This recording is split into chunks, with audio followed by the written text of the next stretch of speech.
অধীর চৌধুরী সম্পর্কে তোমায় বলতে চাই যে সেটা হলো অধীর চৌধুরী লোকসভাতে হেরে গেলেন। যেভাবে হেরেছেন সেটা কিন্তু দর্শকদেরকে একটু বলতে চাই, কারণ আমি সেই সময় প্রচারে গিয়েছিলাম।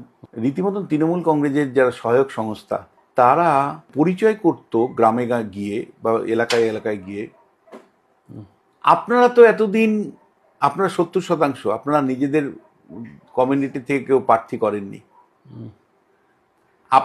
আপনারা নিজেদের প্রার্থী কখনো পাননি। আমরা এবার একজন সাচ্চা মুসলমানকে এনেছি যে হজ করে এসছে, যে 5 বেলা নমাজ পড়ে, আপনাদের প্রার্থী। কেন আপনারা হিন্দু প্রার্থীকে ভোট দিবেন?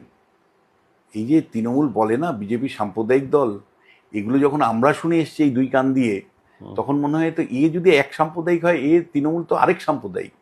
মানে ভোটের রাজনীতির জন্য তৃণমূল কোন লেভেলে খেলে পশ্চিমবাংলা কিছু সাংবাদিকরাও জানে।